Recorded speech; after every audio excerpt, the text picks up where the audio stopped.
Hi, this is John Carl Beekler. I am the director of Friday the 13th, Part 7, The New Blood, and I am here with...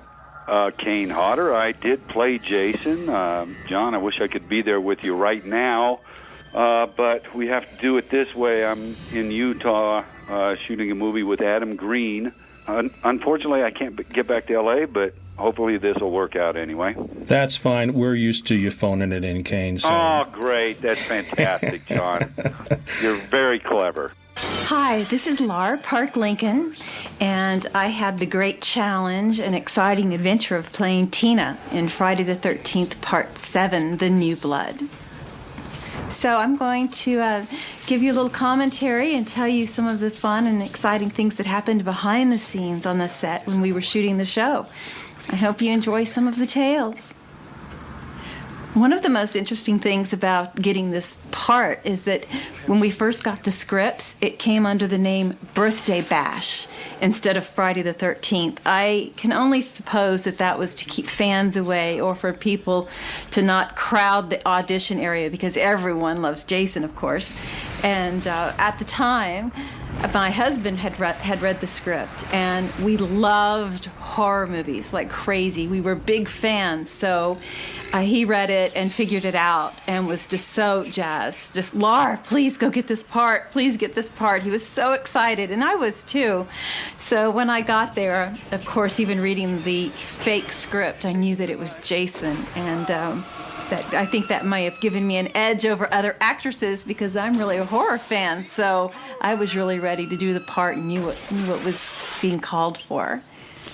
I really knew that they were trying to create a different adventure for Jason to fight against, because to have a female character so strong to be his foe, to be his equal, and to destroy him basically in the end, I knew that they needed a really strong female character, and that was cool, and that was really interesting to read that in the script. I liked that a lot. It did have a lot of the essence of Carrie and Firestarter. It had both of those characters in it, and it actually originally they wanted to do a Carrie versus Jason type of project, but as it went through all of its different versions, it came down to them needing a separate character who became what I was, which was Tina, and so that was pretty cool because I loved Carrie and I loved the story. I loved the psychic stuff. I thought it was a great way to fight a supernatural monster would be to do it this way. So I was really into it and thrilled, excited beyond belief to get the part.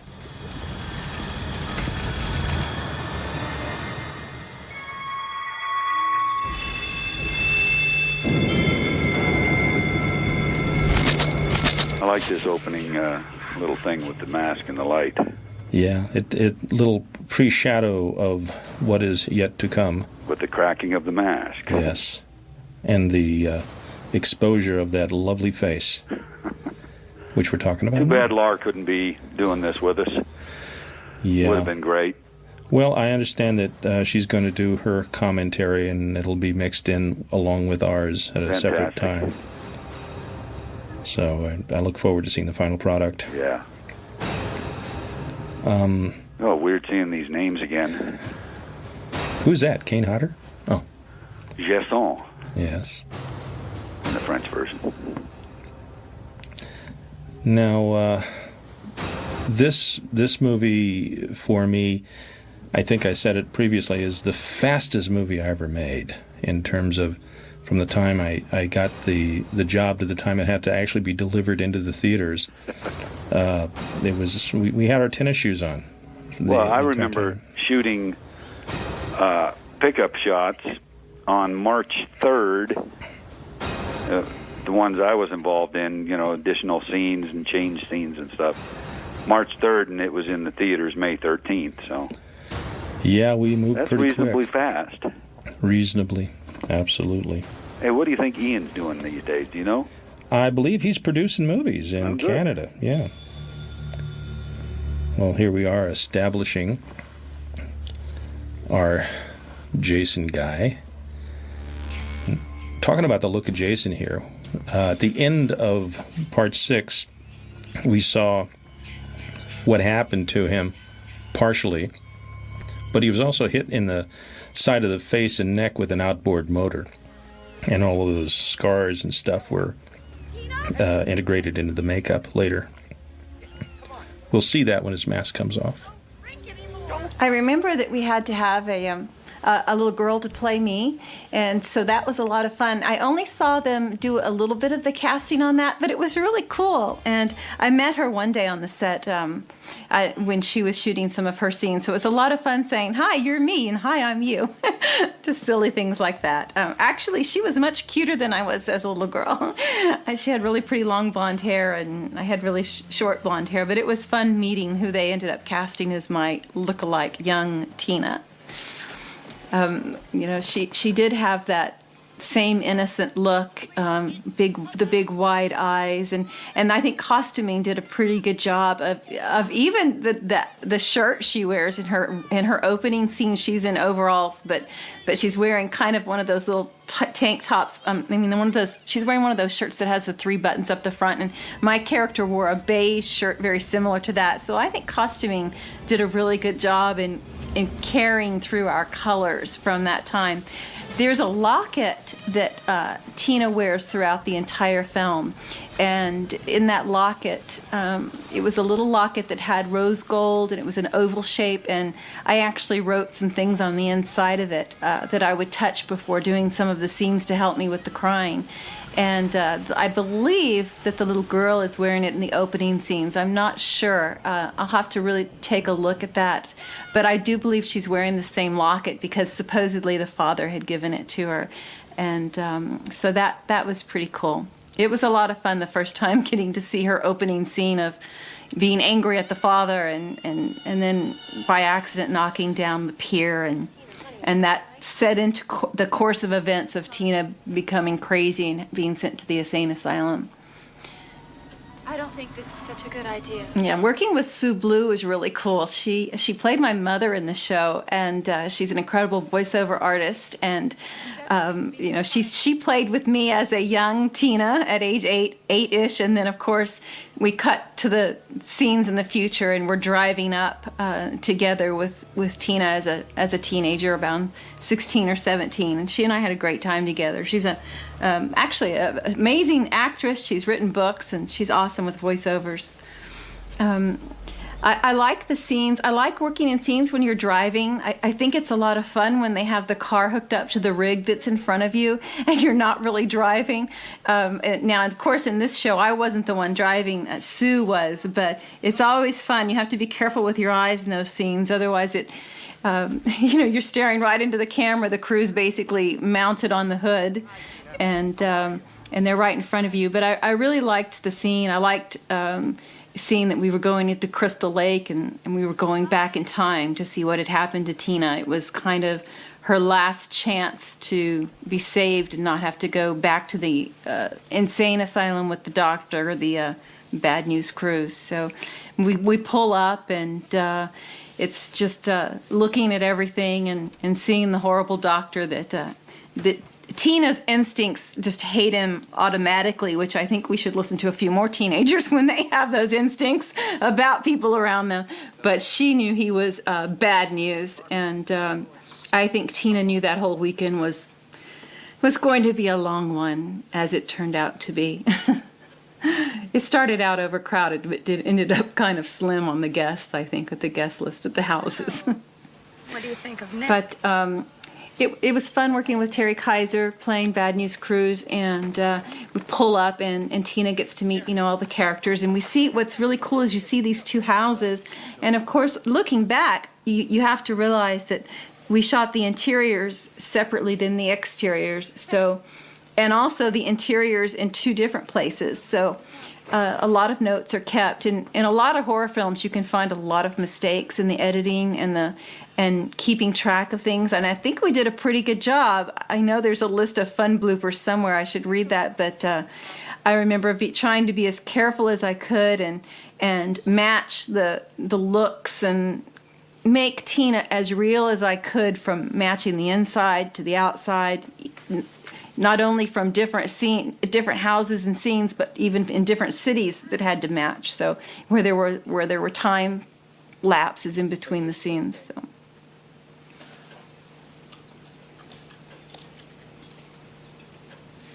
Is that really necessary? Camera?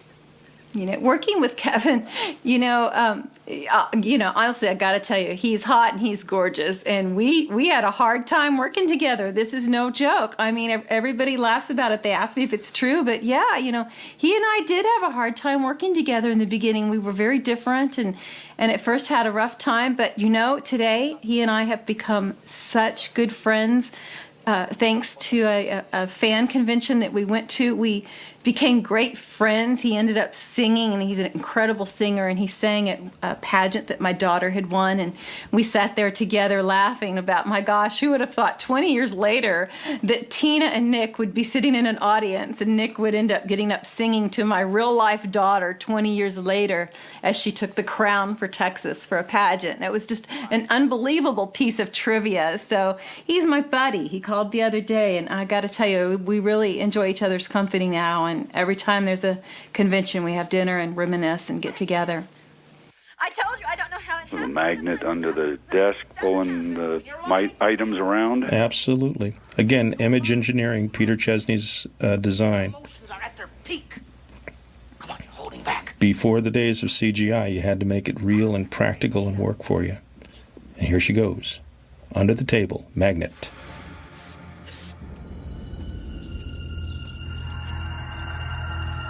And it helps the actors to see it live and practical as well. What did you do? Instead of following nothing, yeah, Through your mind. with their eyes. Look,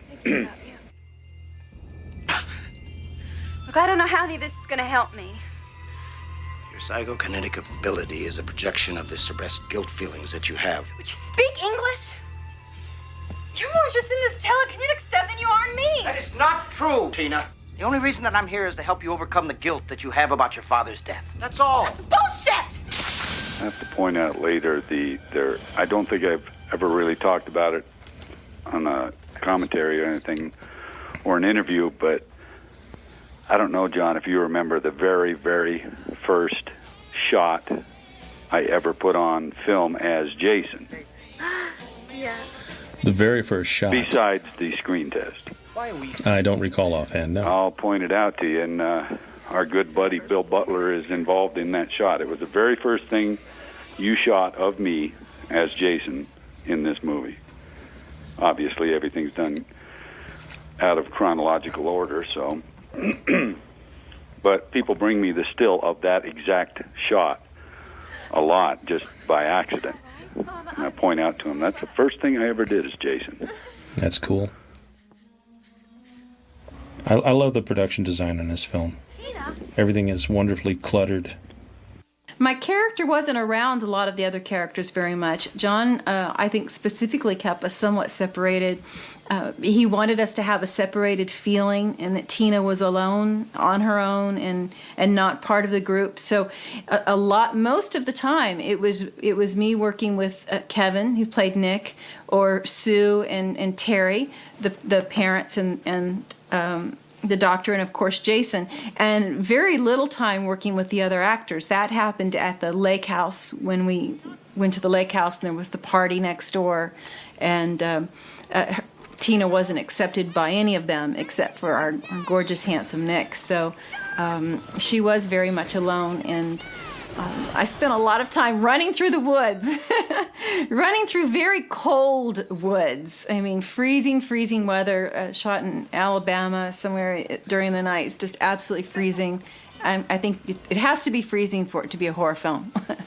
There's no other way for it to be. Yeah, chewing on ice so that you don't have smoke coming out of your mouth, when you're breathing. And I had a lot of really long scenes that were long takes where I'd have to walk down a very long pier and do the imagining and run down a very long pier. Takes that normally in film you would do in much shorter pieces. John would have us do in a very long clip at once, which was unusual for film at the time. You would just usually do it shorter. So That was challenging as an actress. And it was really cold out there, and we were in swampland. And we had this alligator wrangler guy who was supposed to be shooting the alligators in real life in case they came up behind us in the swamp.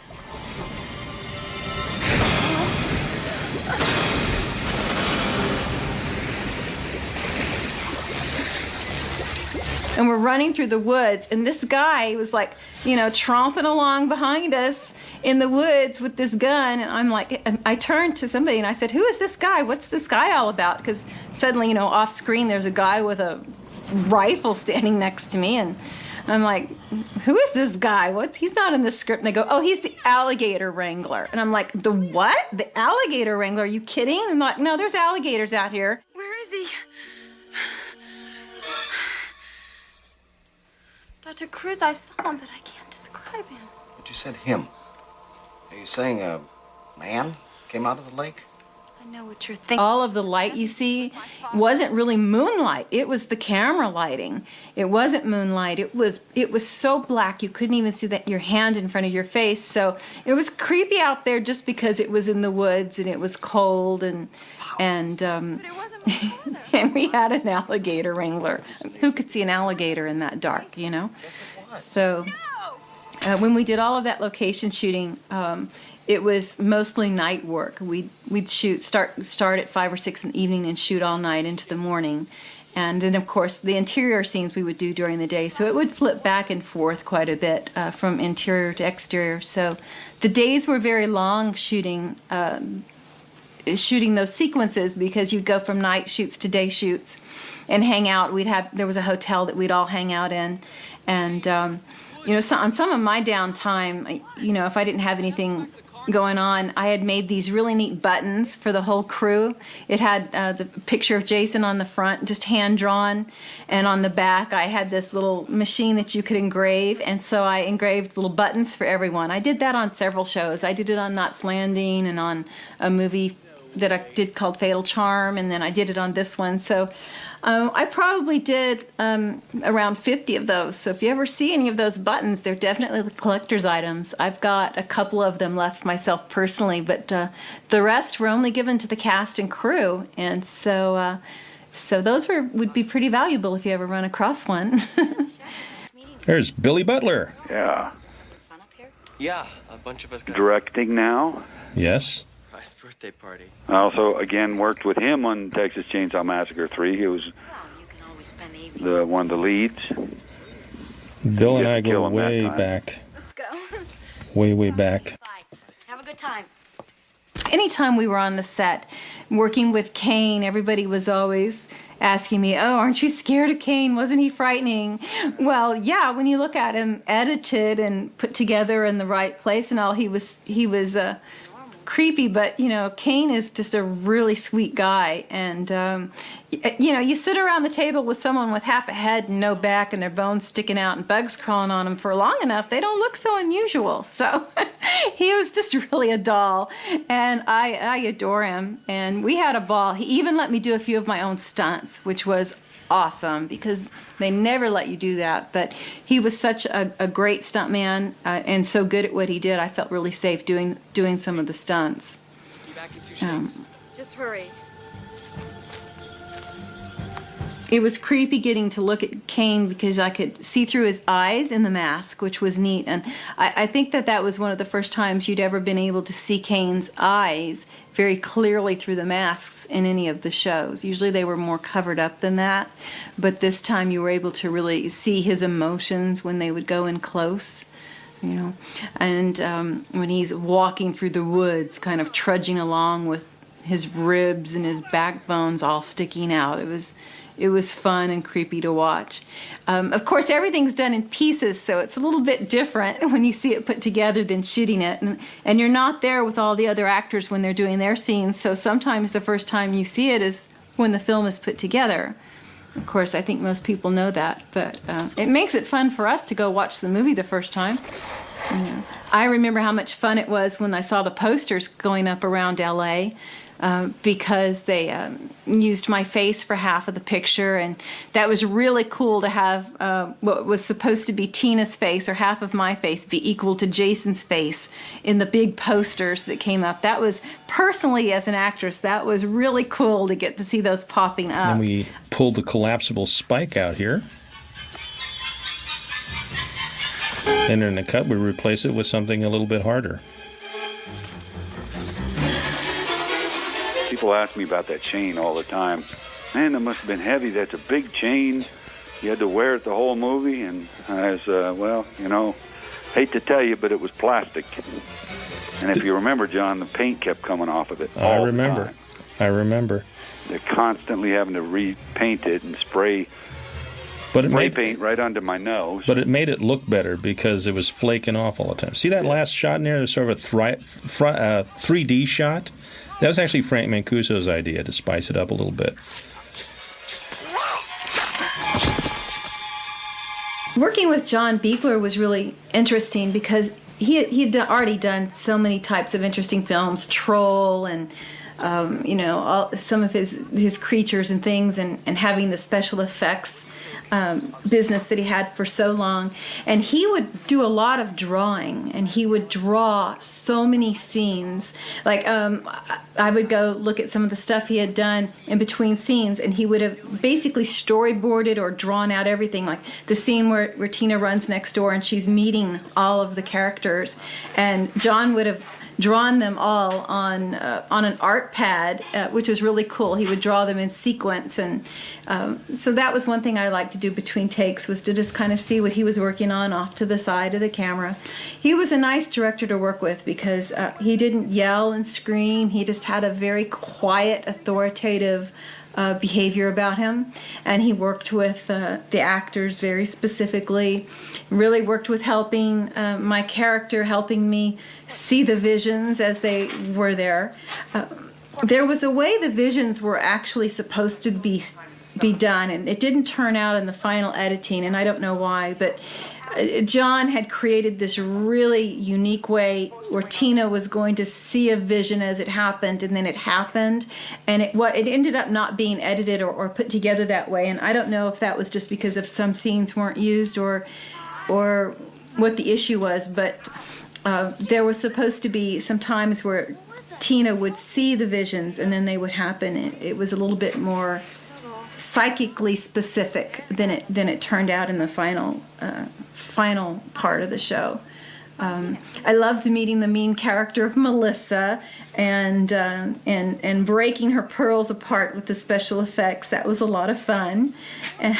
They had the pearls set up on a string, so my eyes would stare and cause the pearls to break and spill across the floor. And Disgusting. Look, it's all over me. When I had Billy Butler up in front of me, that's the very first shot I ever did as Jason. Tina, wait a minute. Come back. That was the first surrealistic shot. Let me tell you something about women. Where'd that come from?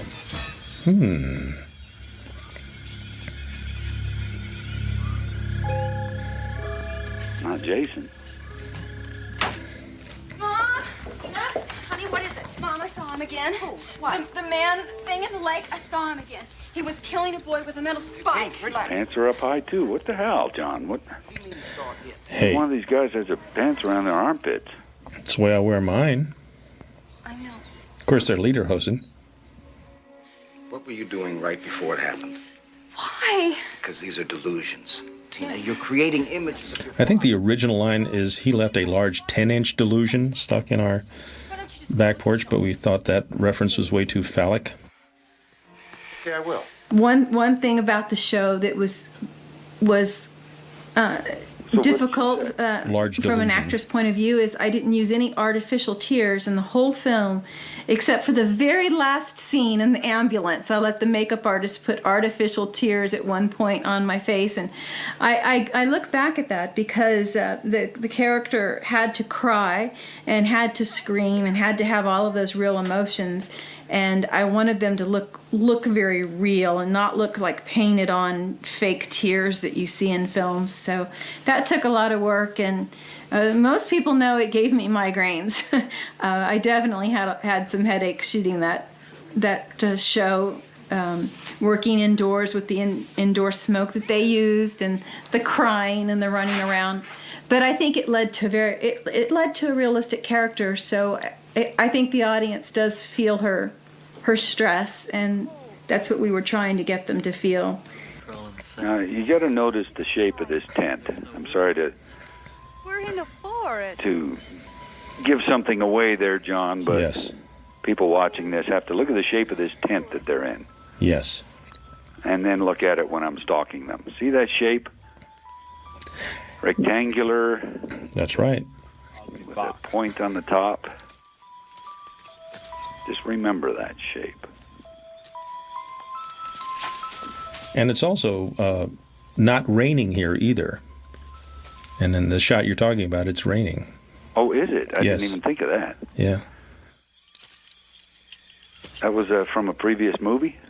Yeah, I wanted another moment of stalk. Uh-huh. I mean, I'm amazed I got a master close-up and a medium shot in these things, because there was no time. Shot in the middle of winter during the night. Right. So few hours to get material. Oh, here comes one of the kills that was completely... In fact, I remember this POV was shot just as the sun was rising. We hardly had enough time to do any of this. When we had the big reunion of Friday 13th, when it was turning 20 years, I had gone to a fan convention, and it was really awesome and a ton of fun. I had never done that before, and I just had a blast doing it. I got to meet a lot of fans, which was so much fun, and they always ask me to scream and to pretend I'm moving furniture around with my mind and crazy stuff like that. It's just a lot of fun. Somehow the blood stayed. Oh, it changed shape, and it's raining. Oh, it's now a dome. Well, you're not that dome. And, of course, now we lead up to what everybody knows is my favorite kill of all time that I performed as Jason. Dad? Was I wearing bell-bottoms? They became bell-bottoms when they split open at the bottom, King. Wow. Very stylish. Yeah, for the 80s, you're great. What are you doing? Honey, I'm home. I'll show you what I'm doing. That was much harder to cut than it looked. And now, you have to tell me, you have to remember, this was a makeup effects girl in the... Lorena. Yeah, absolutely. Yes, in the sleeping bag leading up to the 90-pound dummy that was in it when I swing it here. Plus all the gallons of blood that were inside. But seeing the fans at the convention has been more fun than I thought it would. I remember the first time I went to one, I was surprised and very flattered that people had so much fun and remembered being scared or having fun watching the series, and reminiscing with them about all the great scenes and stories and just how much fun that was. And we made an editor friend of mine, good buddy of mine, Casey, made a voiceover of me doing a horrifying scream because at every convention they'd want me to do so many screams. Well, my voice couldn't always take it for 3 days at a time, so we put one on a DVD or an MP3 player so we can play it for the fans now instead of me screaming constantly, which was fun. You know, you have a lot of interesting memories when you do a horror film. Sometimes it's all the same, the same stuff that seems scary, and something's going to happen in the film. And when you're shooting it, though, you're just shooting it like a regular script that doesn't have the horror aspect to it.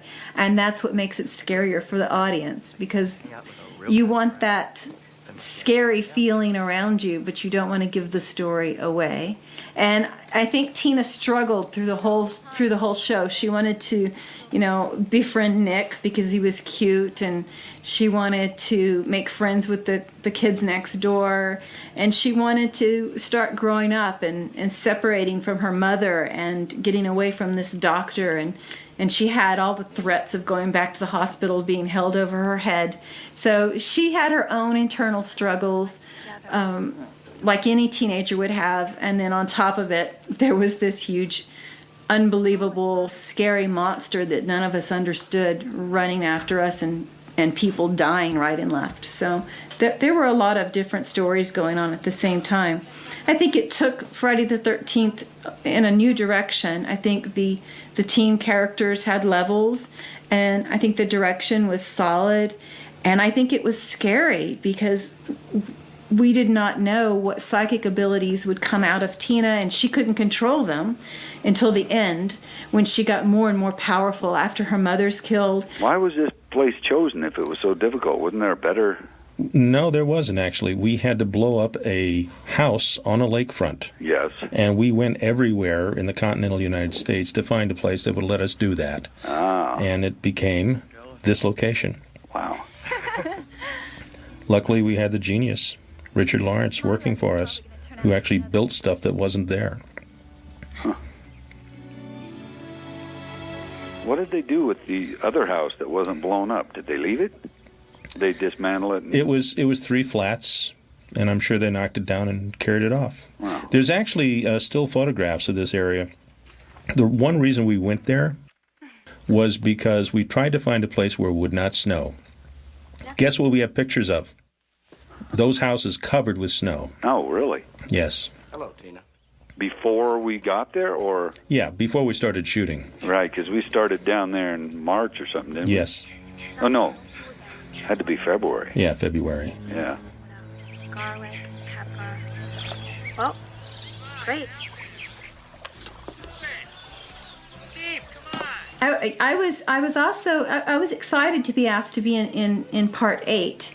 I was flattered and thrilled because I would love to reprise. I would have loved at that time to bring Tina back to life again.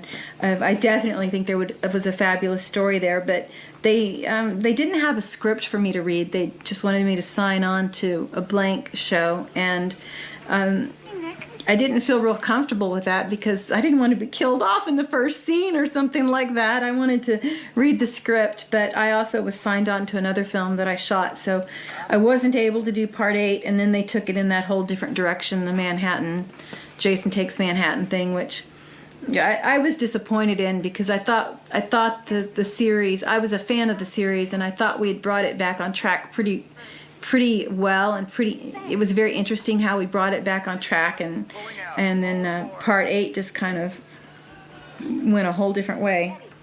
But I was definitely flattered to be asked to do part 8. So wish I could have done it. Wish it could have been done in the same vein, and we could have taken the psychic abilities even further. I think the fans liked it. I do. I think they had fun rooting for her, rooting for Tina, and I think the character Jason. I think Jason had fun fighting her. You know, I think he finally had fun fighting someone that was giving him a little bit of trouble. Don't you think? You're not. I really want to talk to him. Don't worry, he'll show. Hey, Tina, isn't this the way they wear their jackets back in the mental hospital? It was a lot. Another thing fun about working on the film was getting to do a lot of interviews with Fangoria, which was cool. They would do some really nice interviews with us doing the show. Of course, they loved the show at the time. Getting to travel to New York and be the lead commentary for the New York Halloween parade. I've been able to do a lot of fun things since doing a horror film. I can definitely say it was only a positive experience in my career as a young actress. It was fun, and it was interesting and unique, and I had always gone to drive-ins and theaters and watched horror movies. So for me to get to do anything along, Hitchcock and all of those were awesome for me to watch. So for me, it was really fun to play against the villain of Jason and Bad News Cruise. And I got to do a Freddy's Nightmares, which was one of the TV series. Can we go back now? I don't want to stay here anymore. Go back where, Tina? Look at me! Back to the hospital? We're starting to make some real progress because you are here. Mama, We'll go please. back tomorrow morning. Can't just leave now. It's just not working. Do you want to throw this all away? I mean, we're at a very critical point right now. Do you want to see your daughter in the hospital for the rest of her life? Is that what you... Tell he was a little nervous. Yes. Wait, he's going to throw a real TV at me? You missed. It almost hit him on the rebound, though. Now remember this shot where she peels out in the car? I believe you peeled out, didn't you? I very well might have, yes. Melissa was a bitch. No, forget Melissa. There's something really wrong here. I know it, and no one else believes Of course, only one tire is peeling out, as you notice when it happens. Well, actually, the others are buried in the muck that is not an actual beachfront. This has to do with anything. Can you tell me what he looks like? Do you have a picture or something? Yeah, I do. I think I do. While we shot this, it was raining It's right here. outside. So this is not interior warehouse, then? No, this is actually in Bay Minette, in the porch that we built out there. Yeah. You know, pack your things. We're gonna leave in the morning. All the dialogue was looped there because the rain was so loud. Well, that whole scene was looped? Yeah, Not bad, though. good actors. When did you first fall in love with me? Talk about a rapidly shot sequence. Beautiful. Well, look at that sweater. Yeah. There's Must some be, style for and you. you can tell it's cold. Sandra. Because he has a sweater on? Exactly, Oh. exactly. You coming? What are you doing? Come on. And the water was freezing. Yeah, it For her to was. go in like she's enjoying it. Now remember, we shot this with 5 cameras, and she wasn't in that long. Right. Okay. Though we cut back and forth many times, we give the illusion that she's in there a whole lot longer. The wide shot, medium, some close-ups, and we didn't move again. You can tell when she's delivering a dialogue, it's hard for her to speak because it's so cold. Here comes trouble. Now, I did like this effect, the simplicity of it. Unfortunately, we didn't see too much of it, but the Right. spout of blood was very pretty. Yeah. I like the golf swing attitude. Yeah. Before, we cut into his face 1, 2, 3 times, and you saw that big old gash. Which was called? Coochie face. That's right. I love this shot of our actress in the water. That's actually a diving instructor who we got to get naked for us to do this shot. Yeah, there were 4 doubles for this character. Absolutely.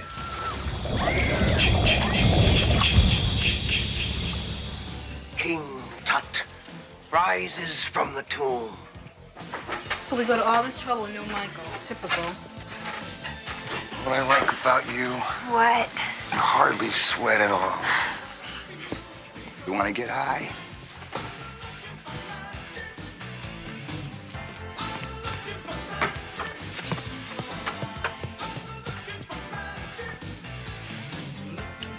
So, what do you want to do? Hit me? There he is. Trying to wonder where he is. Trying to figure it out. Squid face. He does seem to be the only one concerned, though.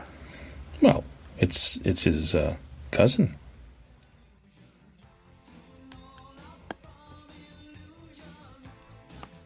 Now, Diana said that her kill was way cut down.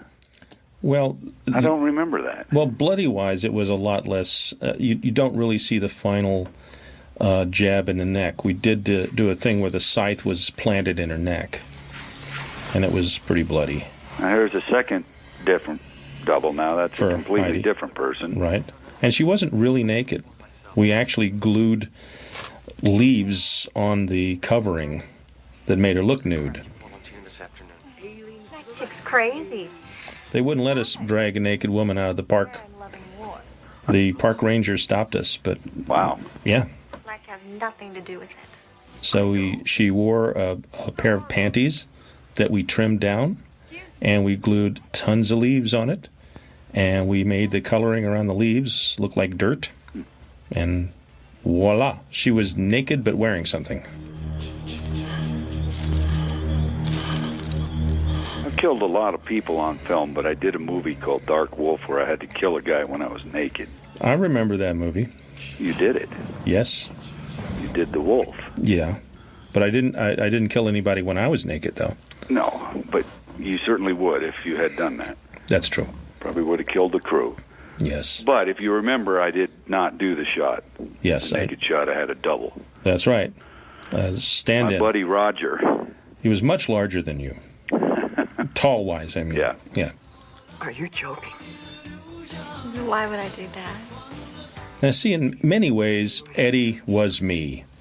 The sci-fi fantasy squid that was always after the good-looking chick, but she wouldn't look at him twice. Oh, really? Yeah. I didn't know that. Oh, yeah. So this sequence was sort of a fantasy realized.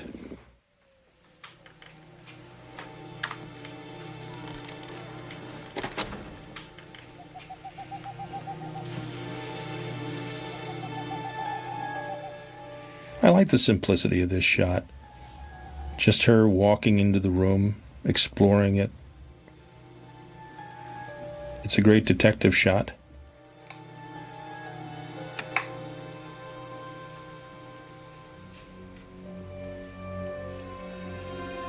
You know, if you really think about it for a horror film like this, there were a lot of twists and turns between the characters and the soap opera style party and who's with who, and you know, the tormented mother and the tormented teens and the mean doctor and the monster in the background who represents, you know, an unstoppable force of nature, as John would always say. Yeah, there were a lot of twists and turns for a horror film back in this day, I think. I guess that's why, you know, people always ask me, why do people love horror films so much? And because it's just so much fun. That's why. It's just fun. I've always said, you know, we weren't doing Shakespeare. We were making a great horror movie that was a ton of fun.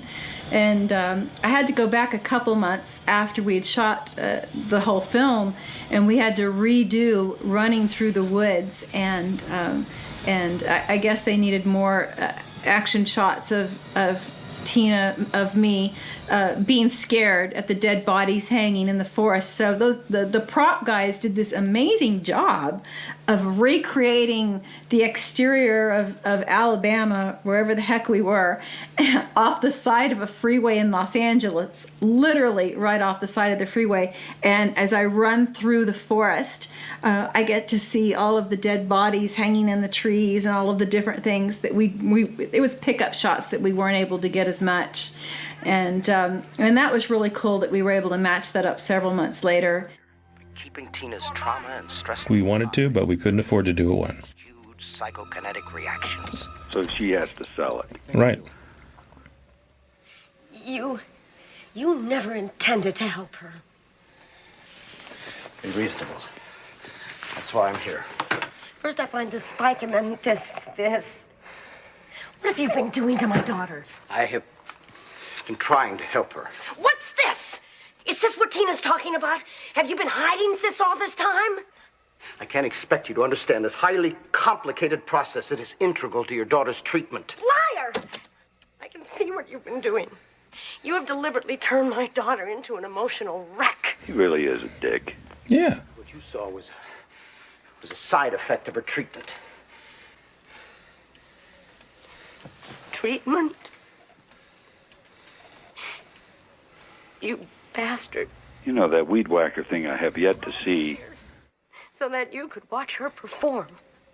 Look, it's out of... Jason did seem angrier to me in this film and the other ones because he was out of his element. He didn't know what to do fighting the young, innocent, you know, vulnerable-looking girl, which Tina really was. I mean, she didn't have a frightful bone really in her body. She was smart, and she had picked up some street smarts, but she was confused more than she was angry. She was very confused, and if we're playing along with the psychic ability stuff, I think that confusion made Kane playing Jason made him play Jason confused. So you had his eyes and my eyes going back and forth as we each tried to figure out the story. And I think that really made it different, because after people saw this, they were so cool. They were just loving how they had brought in the character to fight Jason on a different level. So I think that really added a lot to the story.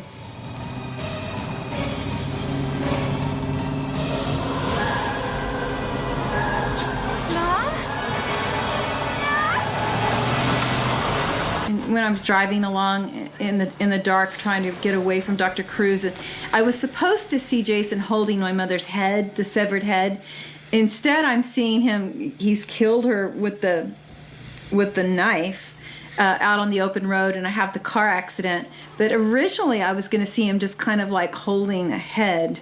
I don't know why that scene ended up a little bit different than it did, but looking back, I don't think I should have gotten out of the car and started running. I mean, there was a crazy monster on the road, but I got out of the car and started running through the woods, which you have to do that in scary movies. So you have basically she had a vision of him killing her mother, and then off she decides to run to save her mother, but she's too late.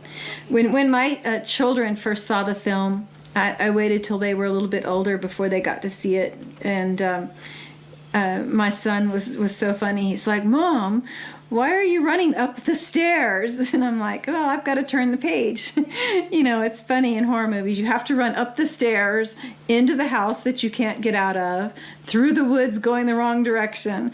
But those are all the fun, silly things that make it fun for us to watch, because you're screaming at the screen going, "Why are you doing that?" That's what makes watching horror movies fun. And I think that's what's kept the series alive. It's always kept its sense of humor. I mean, Friday the 13th has kept its own sense of humor that its fans understand. And we're like our own club, and we love it. And, just don't mess with our formula, because we love it. We think it's cool. And I know, everybody I know that's watched it, that comes to the fan conventions and stuff and writes me, emails me or whatever, they always have the most fun things to say. So what a cool thing as an actress to get to have that, David?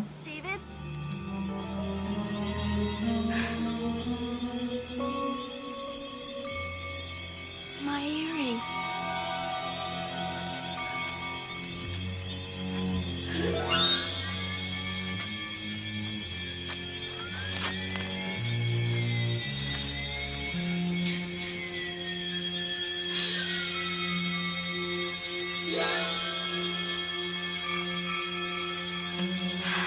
Thank God.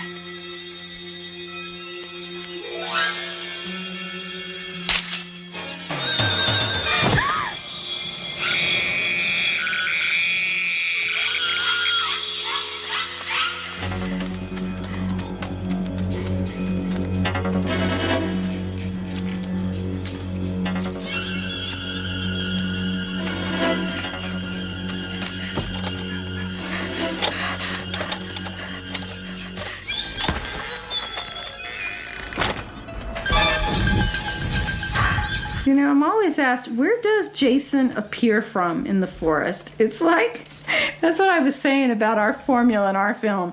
Hey, if there's a few odd moments where Jason suddenly appears with, mechanical objects that have no way to be plugged into electricity, or big bizarre things that would have had to come off of a huge truck, don't mess with our formula. Our Jason, he can go find these things, and he can show up anywhere. That's what you have to remember. He goes after the poor girl in the woods, and she's looking for her earring, and then gets her through the door. It's hysterical. Where did he come from? But hey, that's Friday the 13th, and that's the way we like our movies. So we don't question where his electronic things come from.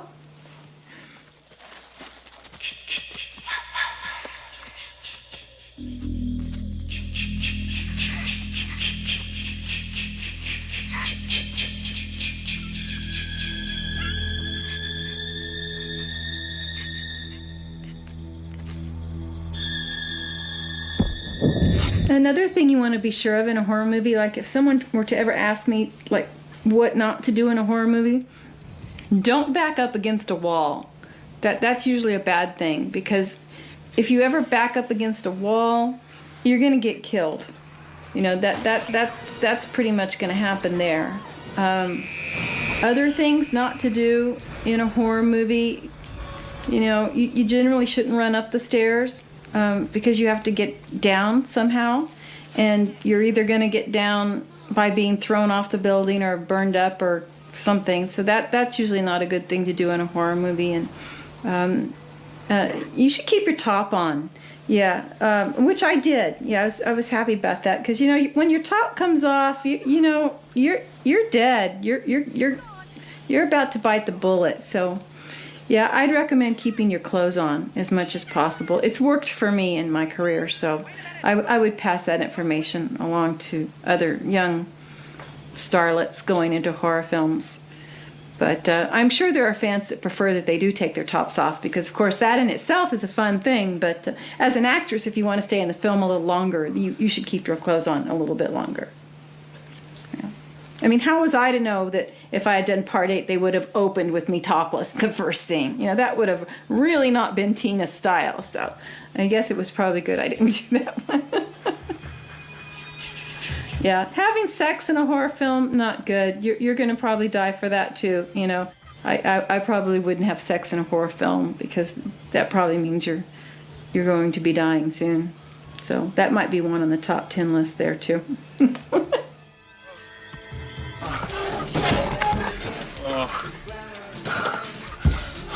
What's that? Got his head down to about the size of a baseball, I think. Like a walnut, I believe. The only thing that was still room for were the tubes inside pumping the viscera. Yeah, right. Happy fucking birthday. Too bad we didn't see it. Well, maybe we'll see it in the outtakes. You're right. I'm counting 3. You ready? The deleted scenes. 2, 3. Go! Surprise! Where is he? He's probably out there somewhere. Whatever happened to his head? You squeezed it into a bloody pulp? No, but the prosthetic head, whatever happened to it?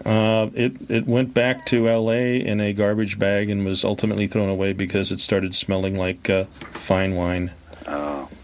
The Caro-based syrup blood turns after a while. Whee! Yeah, this could have been so dynamic. See, like I said, horror is like telling a joke. This is a setup, the anticipation, something's going to happen, and then the payoff is the punchline. Especially with her line. You coming back or not? Well, I would bet not. And we actually get to see his head squeezed down into the size of a walnut, with blood gushing forth like a sand out of the eye pockets, the nose, the mouth.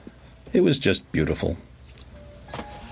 And I've said this in interviews before, but I always warn the actors in pre-production or cast read-through that I'm going to be a little rough on them, just because I think it makes the death look better. It's not going to hurt anybody, but it's not going to be easy either. I don't know. I don't know how many people actually died in this film. I know that a lot of the fans have counted and done all of that and love to keep track, but that wasn't part of Tina's thing, so I didn't keep track of that part. Don't turn me Sound effect of the horn beeping when it went into her head. Absolutely. I think that would have been great. Just to it would have been nice. It would have been real nice. Beep. I was kind of hoping Nick would with me. Why'd you lie? You know, make him jealous. Rejection. Okay. Fine. I can take it. I've been rejected by some of the finest science fiction magazines in the continental United States. Eddie, where are you going? To take a cold shower. I gotta there you go. Soap on a rope. That's the line that made him famous and got him the role.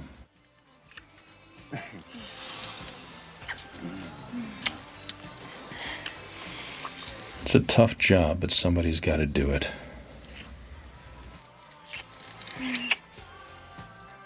When lights go out suddenly in a horror film, problem. Like when all the lights go out, you have to get the flashlights and the candles. Everybody always acts like it's fun and whatever, and then they find the candles and they start looking around. Not good. Power outages, not good. Another one of my all-time favorite Jason shots coming up when Oh yeah, in the corner. The lightning just illuminates me for a second when he goes to the... There's the birthday boy. Yeah. How long did Bill hang in that tree? Way too long. He was not comfortable at all. He was laying on a ferny pad. Yeah, but come on. Does that look comfortable? No, of course not. But Bill's my friend. I used the locket very specifically to help me get to some emotional levels in the film, since I didn't use the artificial tears, and I really wanted Tina to look panicked and confused. And I had some secret little notes that I had written inside the locket, and those were just little secrets that if I needed to read them to get to an emotional place of crying or upset or confusion. And I really loved that little locket. It was very special. The Neanderthal man, hunter-gatherer, seeks nourishment.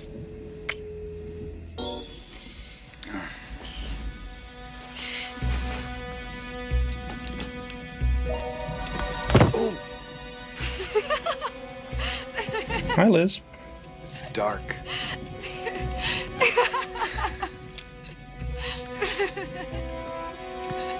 Here comes the shot in a minute. Yep. I remember a lot of people, I would talk about that shot and they wouldn't have a clue what I was talking about. They'd go watch the movie again. Oh, yeah. There he is, back in the corner. Bye.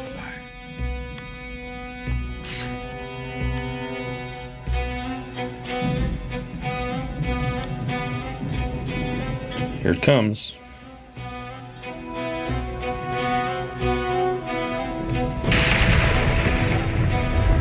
There he is. I love that nice little setup. But not blatant.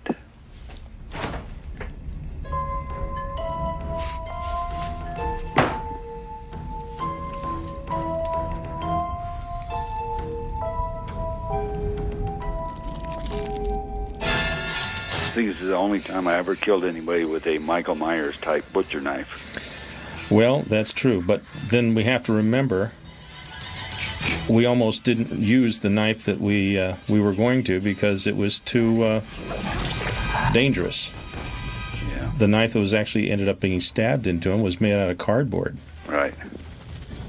We had to build it on the spot. The lead-ups to that stab, I had the real knife, and he was nervous that I might snap or something, right? When Absolutely. I was plunging it towards him and not stop. And yeah, we had to make a cut-off knife, a cardboard knife, and base it on a hero that we just found the day we shot that.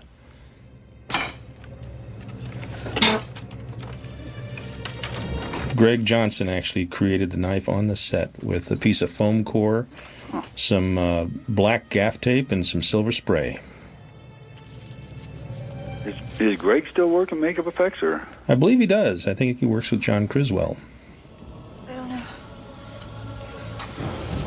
Now, where are those clippings? The others now. They're in that book, Kane. See? Where are they now, John? I don't know. See, these are all things we should have kept. That everything starts moving in every available spot. We were in a very tiny room when we shot that, and I know that Kevin and I were both like, gosh, we were hoping things weren't actually going to fall on our heads, because we were shooting it right when it was happening, and the guys were knocking pictures off the wall and trophies off the stands, and I remember us because you couldn't really rehearse the whole thing because they'd have to reset the whole set. So I just remember when we were shooting it thinking that was going to get hit in the head with something for sure. So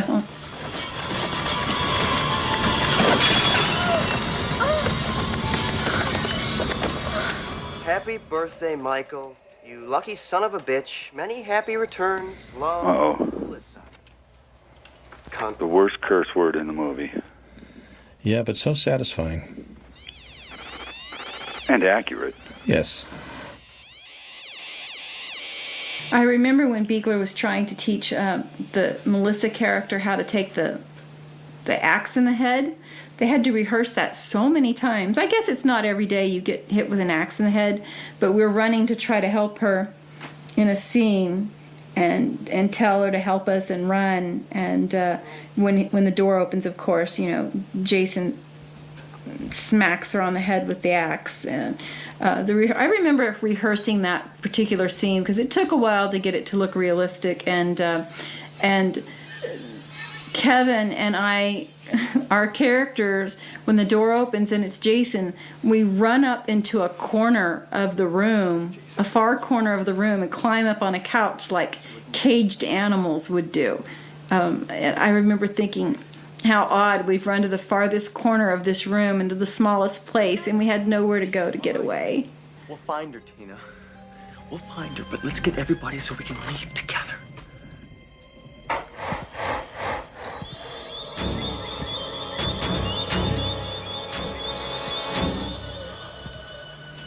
One morning, Change your mind. we were shooting some of the interiors, the party scene interiors. We did those in Los Angeles. The exteriors we did on location, but one morning I came into work and we were driving south of Los Angeles, and I was just sitting there getting ready to start shooting. It was about 7 in the morning, 6 or 7 in the morning, and one of the characters' heads had been chopped off it wasn't in the party scene. It was a guy who was into the alien storytelling, and he had gotten his head chopped off, and it was just sitting in a plant, like a plant holder. And I just remember it being so odd at 7 in the morning to be getting ready to shoot, and I was kind of sitting there figuring out what was next, the scene-wise that I was to do, sitting next to his head in a plant pot. There are a lot of interesting things that happen on sets. I've been on sets where I've sat next to Star Wars characters at lunch, and different characters and creatures from different shows that are shooting either a few blocks away or a few sets away from a few trailers away from you, and sometimes you end up eating lunch close together or at the same cafeteria or the same restaurant nearby, and we're all in costume. That can be a lot of fun. Particularly odd sitting next to Jason, because that mask and everything he wore really smelled bad. He had been in it for a really long time. Now, Kane, you don't smell bad. But, he'd been in this nasty old thing, and it looked creepy, and it had blood all over it, and all the smoke that was used inside the house, and the chemicals, and the fire chemicals, and well, it just wasn't. It was not a good fragrance. I don't think one that should have been bottled, that's for sure. Nice room. I see a stain over there. Oh, she didn't notice it.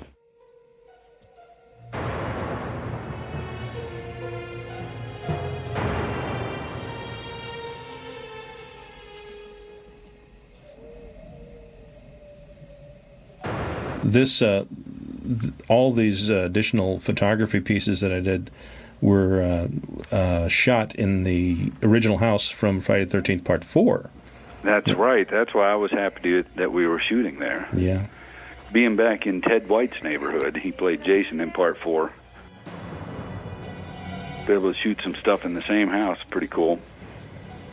Now here we see a cameo appearance by the associate producer's cat, who I believe got lost for half the night. I didn't do anything, John. It wasn't me. Now it's kind of interesting to see what happens to John's head. You stab him in the stomach downstairs. Yeah. Then she finds it here, and then later on, it's in the planter that's thrown at Jason's head. It's a haunted head. It moves on its own. Oh, back to that top 10 list about what not to do in a horror film. Finding poor lost animals, cats, creatures, and sweet little things, and not good. Don't sit in window seats and hold small little creatures, because you're going to be next. Yeah, don't do that. If you put your hand down and it comes up red in blood, yeah, go ahead and run then. Don't panic and then run. Go ahead and start running quickly then. As soon as you realize your hand is full of blood, would be good. Hello. And always wear good underwear just in case you do get thrown out of a window. Have on your nice stuff, just like your mother used to tell you when you were younger. Now, those are not guys' legs. I love trying to convince the character of Nick what was happening and that he was believing me. Didn't you just think he looked like a Rock Hudson? He was so handsome, and he looks like a modern day Superman on Smallville, don't you think? And the deep blues that he wore, the sweater. I think that was the sweater he wore for his audition scene because he looked so handsome in it. And the Smallville character Tom always wears the blue and the red and the jacket. He looked very Supermanish, and he played that in this film, very Supermanish. He believed the girl, and then he tried to help her and all of that. So I liked that little love story part that they got going on in the film. David? Eddie?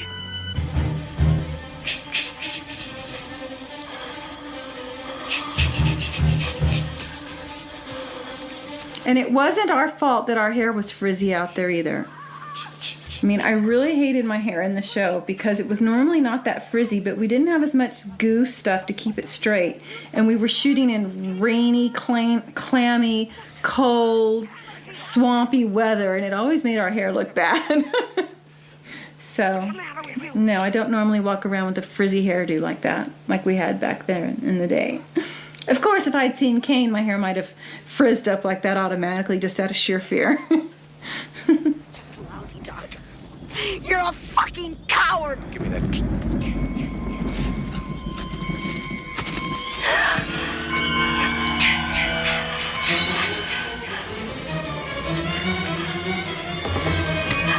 Well, the villain has to really be the worst. I mean, wasn't it just the worst when he held my mother up and as his bodyguard or his body armor for Jason? I mean, that was pretty creepy. He used my mother as his body shield. I mean, what a creep. But everybody cheered when he got his, right?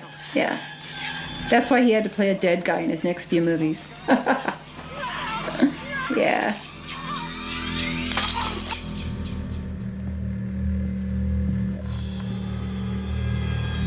Maddie? Melissa, anybody!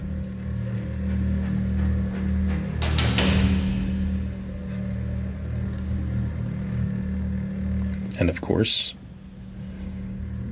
Jeff Bennett is under the table.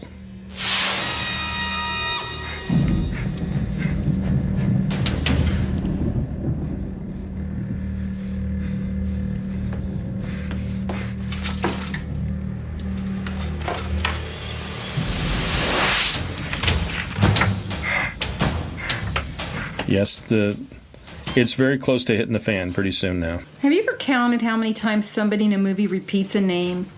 I mean, it's Tina, Tina, Tina, Tina. I always, whenever I'm watching horror movies, sometimes I love to count how many times somebody will be screaming somebody's name in a film trying to find them. And the space of the room is like 10 feet wide, and you say their name like 12 times. I don't know. I've always just noticed that in horror movies. Christ! Where's Gino? The psych ward. How should I know? Eddie's dead. What? He's dead. Michael's dead too. I saw him. Gabriel. Now, her death was unusual for the stunt girl to have to perform too, because after I put the axe in her head, she's dead. Yeah. And then I throw her. So the stunt girl had to fly over the TV and slam down behind it without breaking her fall because she's already dead. Right. Not easy to do, to stop yourself from trying to break your fall. Or your neck. Please. What are you doing here? Where's my mother? She's back at the house. Come on, please. You're lying! Tina, I'm not lying. You're lying! I was just there! I tell you to come back. I mean it. Blood? What happened? What did you do? You gotta help me. We've got to get out of here. Where is she? Where's my mother? He doesn't seem to be very forthgiving with his knowledge. I think Terry's choices were really great because he was very specific on how he would talk to people. See that little branch across his face? Yeah. It's actually screwed into the tree to make it the image a little bit more awkward looking. All right, the infamous weed whacker. This is where the audiences truly start to cheer. Just a sound effect. Hello.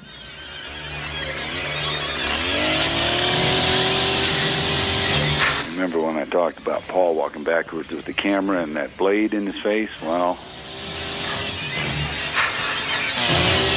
hello. There it was.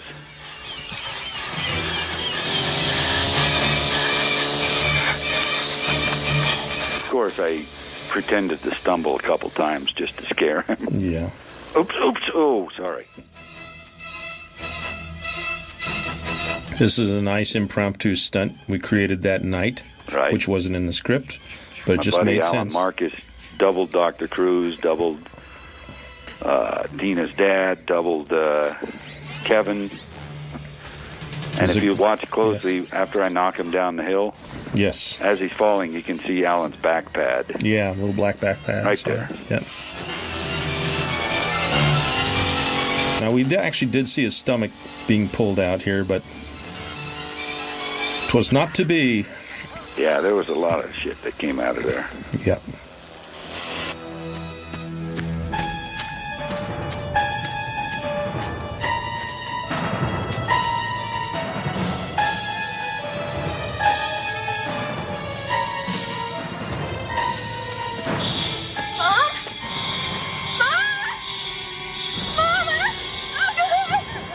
You got to admit, Tina was pretty powerful in that when she finds her mother dead, she looks up and sees Jason, and she goes after him. I mean, she goes straight for him and realizes, of course, that, he's killed more people, but she sees him and she goes after him, and it's going to be over for her, over for him any minute.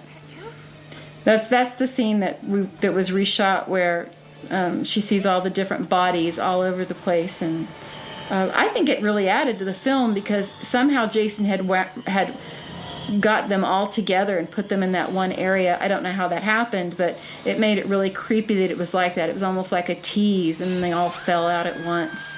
And then you see finally the big battle. My favorite part at the end with the electrocution and all of that stuff.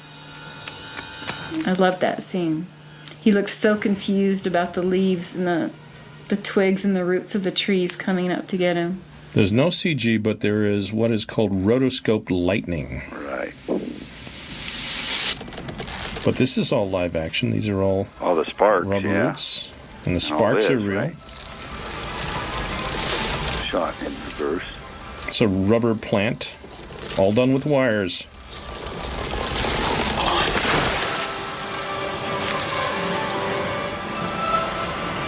This is live and practical.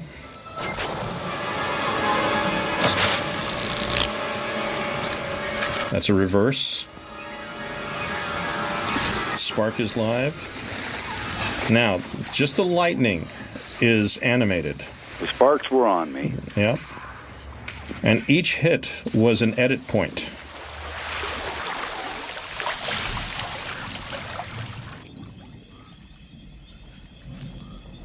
When he falls in the puddle after he's electrocuted, don't you just want to say, don't go over there?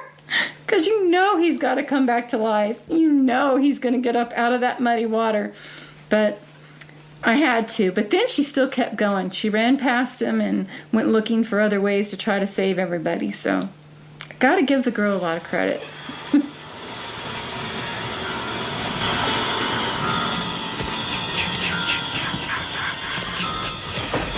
You wet your pants here, as I recall.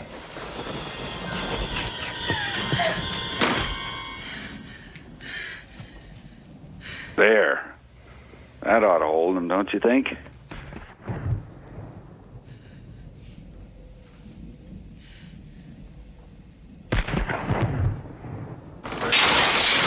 I think the stalking of Jason and Tina inside the house when he burst through the window was one of the longest or maybe one of the only that I can remember where he stalked his victim eye to eye and face to face.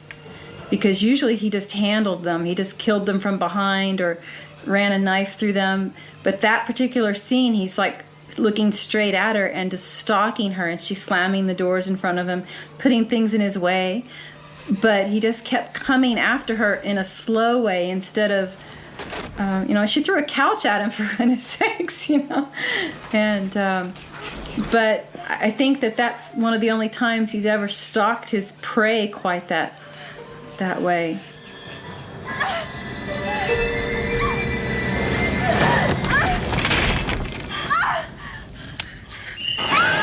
John, what are you doing here?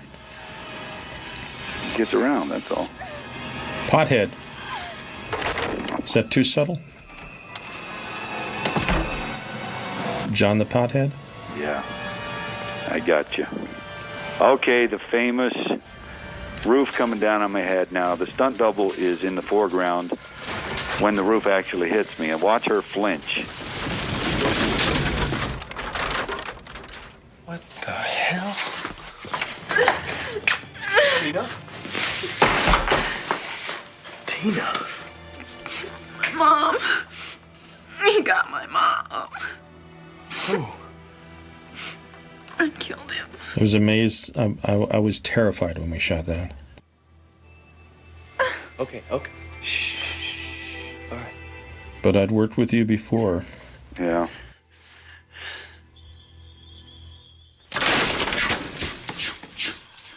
Back. You are nuts. Shut up, Melissa. I don't believe you. You people give me... Here comes that. Axe in the head, throw over the TV. This fuck you both line? Yeah. She invented that. That's what got her the role, just like Jeff Bennett. Melissa, just stay here with us. It's not my When she read for the role, she threw that in. It was great. So we kept it. You like the improv, don't Yes. Now, fuck you both. Hello. The axe hit was more elaborate, too, at one time. Right. I think it was really interesting that Jason played such cat and mouse with the two of us in the house, because he didn't do that with his victims. He just killed them. But we really had a cat and mouse scene happening there for a little bit as we were trying to run from him. Take that way, go the other way. It worked. Now, if you remember, John, when this was first written, it was they run up the stairs, find the locked door. She makes the light swing and hit me in the chest. Right. And then I tumble down the stairs. But you and I came up with something much better. Oh, yeah. First of all, the light has to hit me in the face. And I don't think Jason would tumble down the stairs anyway. Nope. Plus, it set the stage for some scarier shots later on, too. Right. To smash those stairs created a nice little moment. Now they had to get past that hole. I got to do the stunt part falling through the stairs. That was pretty cool. And then I did a stunt on the pier, which was pretty fun. That was a lot of fun with Kane teaching me how to do that.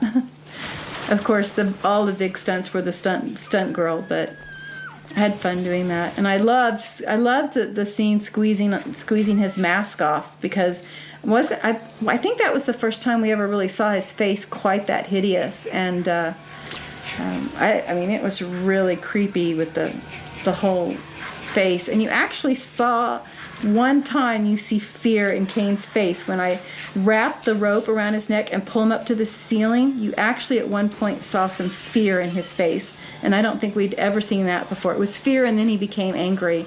So he was dealing with a lot of crazy emotions too in this particular film.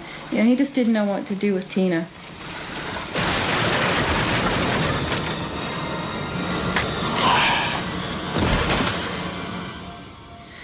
Now, to get those shots where you're looking down into the hole, we actually had to take that floor and lay it on top of another set that was built for the basement. Then later on, when you're caught on fire, we had to take the basement set outside. Right. So these sets were built modularly so you could move them around and create the illusions of all this. This, for example, was actually shot on the practical set, but looking down into the hole was shot a few feet away. I loved the scene in the basement with the nails.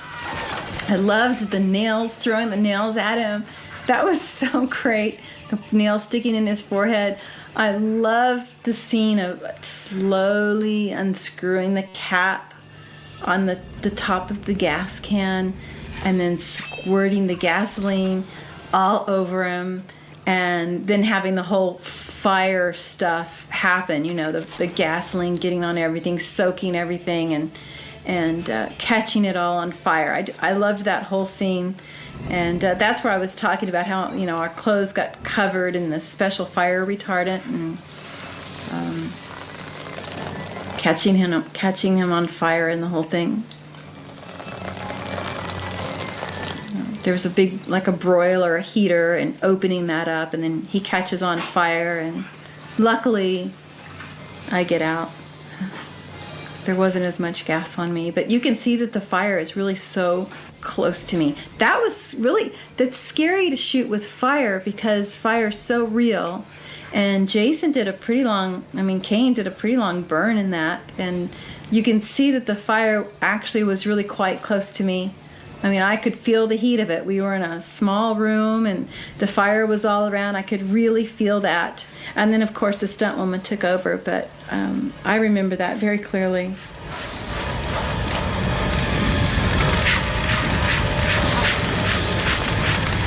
It's a lot of fire. And I was not wearing a breathing apparatus because I always prefer not to. If you're comfortable enough when you're on fire, you know when to breathe and when not to breathe. Like, you know, there you can breathe. It just looks better, I think. Yeah.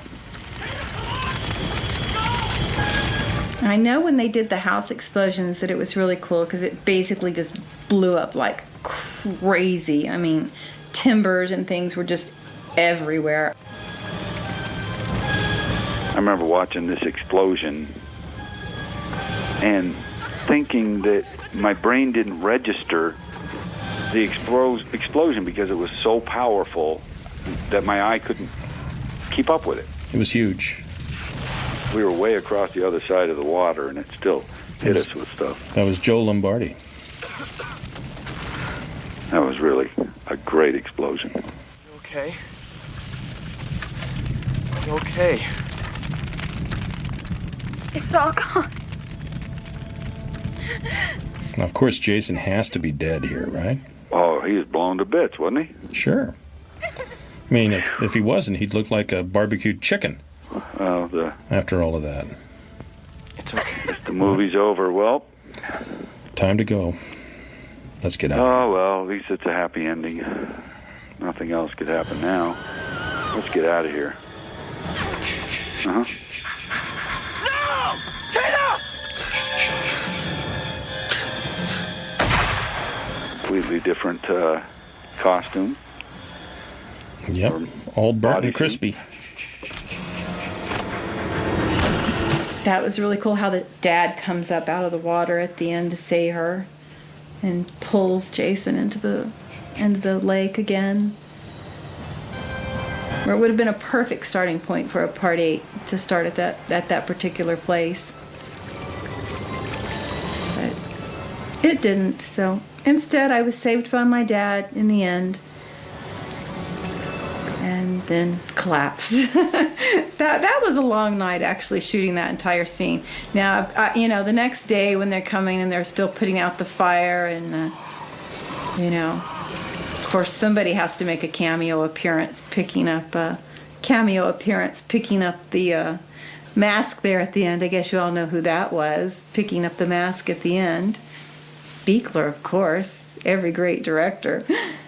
But then being carried away, and the only time I used fake tears was in this ambulance because I just had too much of a headache that morning to bring on the real tears. So I brought on a few real ones, and then the makeup artist said, "Let us make it easier for you, Laura." And after 2 months of filming, I said, okay, I guess I could use a fake tear here. And they're actually inside that ambulance. There was a lizard alongside of us on the bed, and it really creeped me out. So it was a big, long little lizard. It was scary, but we made it through. Jason. Where's Jason? We took care of him. So to all the incredible fans and the cool people and the cast and the crew and just, everybody that put this together, it was awesome. I loved it. I loved it 20 years ago. I love it today. I love seeing my fans and talking with you guys and getting your emails. It's cool. It's great. And let's just have a lot more Friday the 13th. It was a lot of fun, and I'm pretty pleased with the outcome. I wish I would have had more time to actually work on story, more time to shoot, more time to post. But all things being even, I'm very pleased with the final result. Yep, still a fan favorite.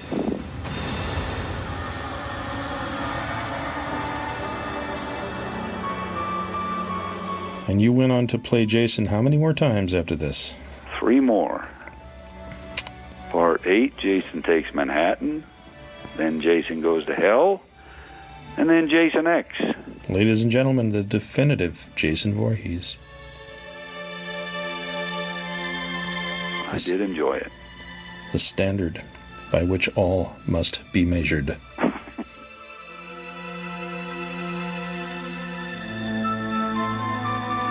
I love what Fred Mullen did with Tina's theme that you're listening to.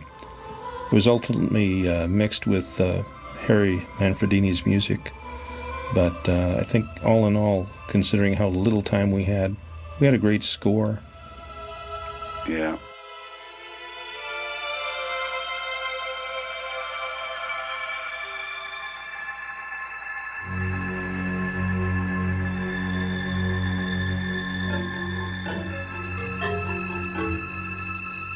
Oh, David Fletcher, one of the special effects guys that I messed with constantly.